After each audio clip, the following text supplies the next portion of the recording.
You know, every time I see that Gavin Williamson's name pop up in the news, I don't know who to feel more sorry for, the adults or the kids. In any event, God help us.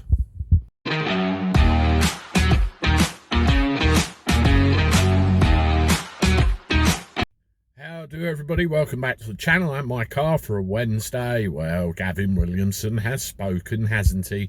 He stood up in the Houses of Parliament and said that he can no longer tolerate our dear children having to all go home and isolate. I'm really sorry, that guy does remind me of Frank Spencer every time I see his boat race on the television or in the papers. You know, ridiculing besides, I actually kind of agree with what he's saying. We can no longer tolerate a position where our kids' education comes under such strain, all because of one positive result. You know, this bubble system has been flawed from the start. They separate the kids into their own years, and if one child has a positive result, the whole lot go home. You could be talking about dozens of kids in some places.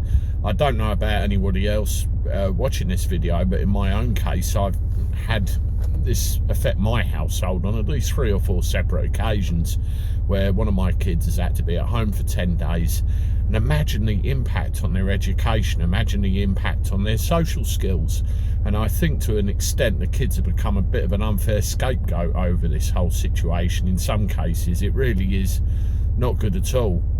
But if you do away with that system, as they're saying, then what? Do you just let the kids go back to normal life? That's my favourite, to be honest. I don't think their education should have been, you know, disrupted in the first place. But what worries me more is what Gavin Williamson isn't saying. What are they going to replace it with? Are you going to have to stick one of these up there every single day to qualify to go to school? Is that what's going to come next? 2 problems there. Number one, teenage kids ain't going to want to do it. I've seen this with my own eyes.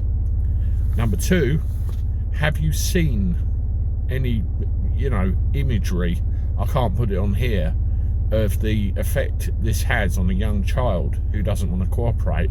It's so distressing, it's not fair. But I can see something replacing the current system so they can seem to be doing and putting a tick in that box. I think it's a bit of a crazy situation all over. I really don't know what the answer is. Do you? Leave suggestions in the boxes below and make sure they're polite as far as Gavin Williamson is concerned. But I really don't see how you make it better. There's this whole narrative of, oh, it's the kids, bloody, bloody, blah. And, you know, we're going to end up with a lost generation of kids if we're not careful. But what do you replace an imperfect system with? Another imperfect system? I tell you something, there's no way I'm subjecting my 2 to that every single day just to go to school. And I'm sure I'm not alone as a parent thinking that, and I'm sure there are many others. Let me know what you think. It's interesting feedback. And yeah, that's it. I'm off. And I'll see you soon with more videos. This is the Cabby signing off. Toodaloo.